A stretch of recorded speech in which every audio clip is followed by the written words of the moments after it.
We think a lot here at New Mexico PBS about access to government. We're constantly trying to book interviews with public officials, and our colleagues in the journalism world work daily to peel back the bureaucratic and political curtains that shield the government from its citizens. What's at stake? We put that question to a group of journalists this week. Here's NMIF producer Matt Grubbs. Our guess is few of you, if any, tuned in or logged on to watch a bunch of journalists complain about having a hard time producing stories because the government ignores us. Worry not, we're after something else here. We want to figure out what you, the public, citizens, parents, students, voters, baby boomers, Gen Xers, millennials, and whatever the next bunch is going to be called, what you gain or lose by having access to your government, either directly or through the press. So here to help us do that, John Roby. Thanks for making the trip down from Santa Fe. You will recognize John from his work at Searchlight New Mexico. He's also now with Hoodline.com. That's a national startup that helps local news outlets mine data and present stories for it. Marisa DeMarco, longtime reporter here in Albuquerque, currently turning stories for KUNM. Thanks for coming in. Thank you. And a familiar face, Laura Paskus, environmental reporter who works with us on the monthly Our Land segments. Thanks, Laura. Hi, Matt. Hi. All right, so let's start out with what's changing in terms of how you get access to government. What are public officials doing? What are agencies doing that you've noticed? Laura? So I cover agencies that work on natural resources in the state. So the Environment Department, Energy Minerals, the water agencies. And during the last administration, I really didn't have the opportunity to talk to anyone within those agencies, whether it was cabinet secretaries or kind of agency experts and scientists, or even public information officers. They were unwilling to talk. Requesting data or basic information from those agencies meant filing Inspection of Public Records Act requests, compliance with which could take weeks or months. And so, things are definitely changing under the new administration. You can pick up the telephone and talk with someone, which is nice, have them explain, whether it's something as basic as how a permit works, or talk to a cabinet secretary about groundwater contamination. So there are definitely some changes within state government these days, and I hope we see more. So to follow up on that, I think I've also seen those changes, right? So we're able to access people a lot more easily. And the point of accessing these people is not just so that we have what we need for our stories, but so that we're getting answers from our government and our public officials for people about what's going on with the environment or with any of the other topics that we cover. But the thing that occurs to me, and it stays in my mind, is yes, right now we're at the dawn of a new administration. We have access.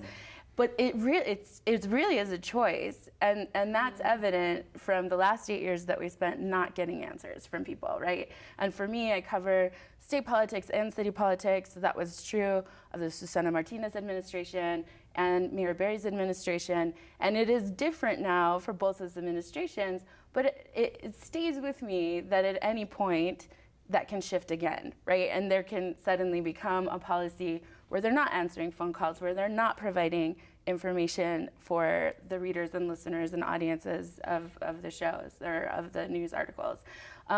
So it is good, but we just did 8 years of this other thing, right? Well, and even going back a little bit further, there's probably another 10, 11 years at the tail end of the Richardson administration. He was not fond of a lot of the coverage that he was getting after he ran for president, and they were not immune to shutting people out too. So this really is not a Democrat or Republican thing. It's based on the individuals who have control of that information. John, what are you seeing just in terms of trends, whether it's here in New Mexico or elsewhere, of either agencies or public officials providing access to information or blocking it? I think the real story about the level of access to the actual newsmakers and policymakers, which is what we are always after. The real story, sort of on a broader sense, nationwide, is just the variability.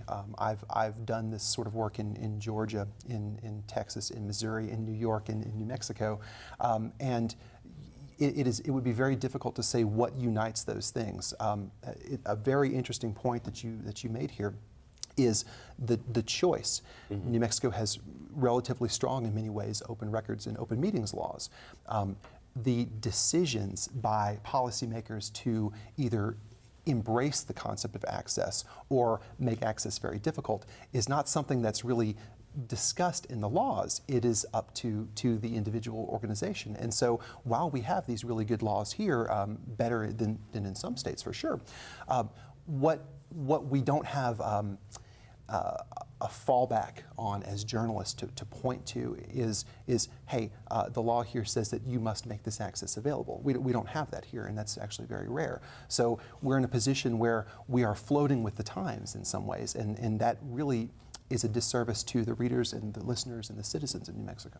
And part of the fallout of that variability, though, too, is that public officials of any political party, as you mentioned, can choose not to talk to a certain reporter who's asking questions that they don't like. And that happens. That really does happen. And they can choose instead to want to work with journalists who in that moment are not asking those harder questions, right? So they can circumvent people that they know are coming with questions that are challenging to their administration.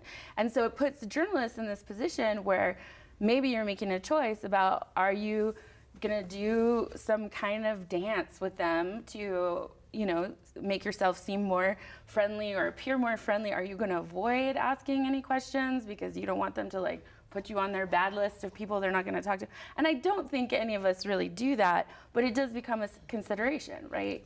Right. I think something interesting too is whether it's the Keller administration on the city level or Michelle Lujan Grisham's administration on the state level, is these are new administrations coming in, and a lot of the questions we're still asking about, at least for the environment, are kind of after effects from things that have happened over the years. So there's still this kind of space where maybe they can feel comfortable talking about issues because it's not their problem yet, or it's not their fault at this point. And so as the administration starts making more decisions, implementing policies, it'll be really interesting to see if there's still a willingness to talk and be open and answer questions. So there's a little bit of a skepticism here because we've all seen this change. But Laura, can you think of a recent story or a recent set of data, information that you're getting access to that helps the people that you're writing for? Yeah, so one example would be the state of New Mexico's involvement with water discussions on the Colorado River. That's something that New Mexico has, been a part of, these discussions for almost a century. During the Martinez administration, as the 7 western states that rely on the Colorado River were making some negotiations, trying to come up with drought contingency plans, repeatedly I'm trying to understand what New Mexico's role is in all of this. And the state agencies are just unwilling to answer questions. PIOs don't respond to emails or phone calls. State officials who are involved are not allowed to talk to the press. So last year, I had no sense of what was happening in these negotiations and where New Mexico was in terms of its Colorado River responsibilities and cuts. I had water experts in the state asking me if I know what's going on, and I have no view into state government. So it's not just the press who's right. shut out. It's Right, experts, the public has no idea what's happening.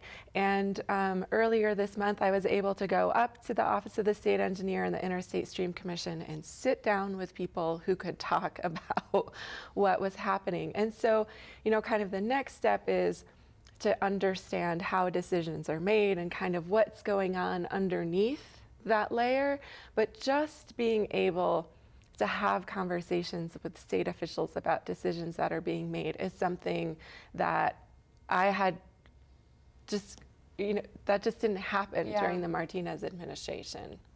And this is, for folks who don't know, a PIO, a public information officer, is a publicly paid employee for an agency or an elected official who is responsible for disseminating information.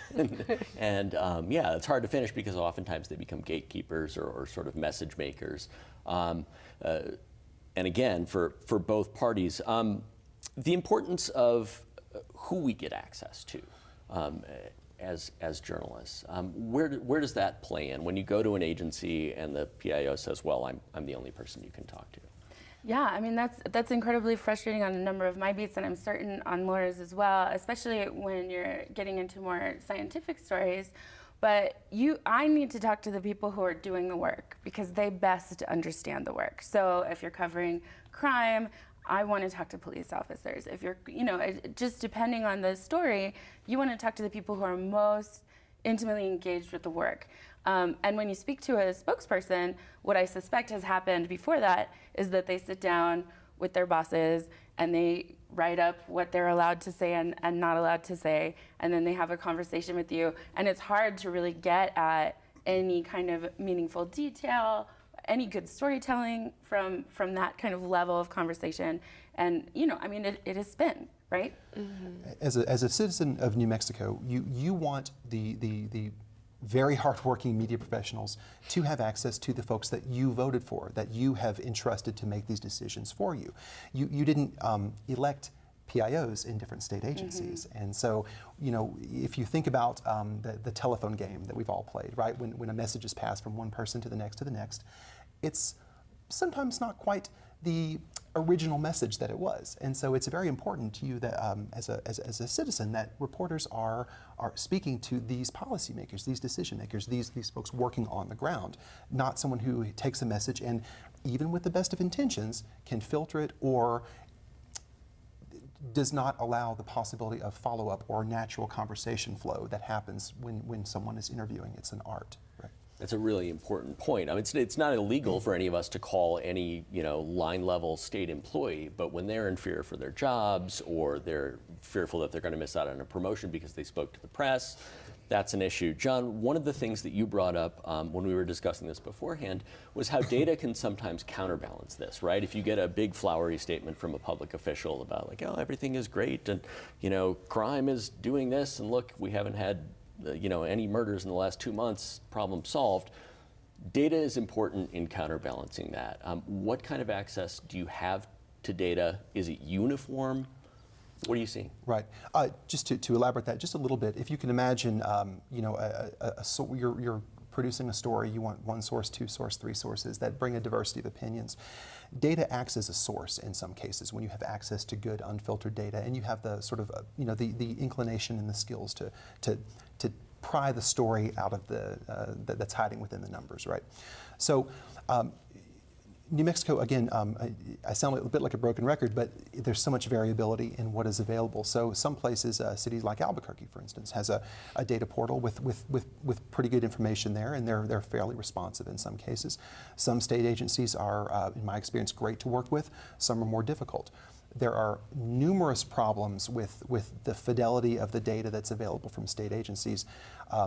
Working through PIOs, again, a lot of times it's difficult to make an agency contact understand what it is you're looking for.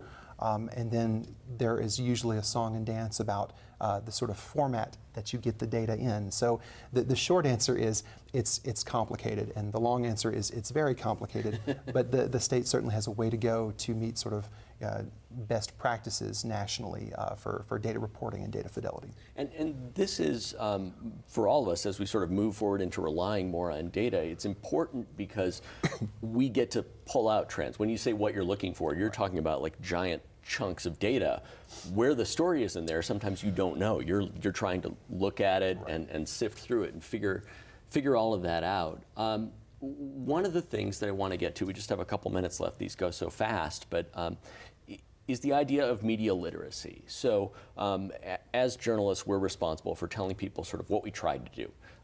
And when you have someone who's talking to you, you see what that person said, and that's kind of a no-brainer. Then you see these sentences like, so-and-so didn't respond to a request for comment, or didn't immediately respond, or sent a non-responsive statement. What are you as journalists trying to impart with that information? I'm trying to say this public official, this person that you elected to office, doesn't feel obligated to talk to you. That's what I'm saying. When I say That's the they code? did not respond to requests for multiple comments, like maybe there's a one where it's like they didn't respond before airtime, we call them a couple hours, that's different. If it's like I've been calling you for 2 weeks to talk about this very significant issue that all kinds of people care about and have made it known that they care about, and you can't talk to them about it, you can't talk to me about it. That's what I'm trying to say.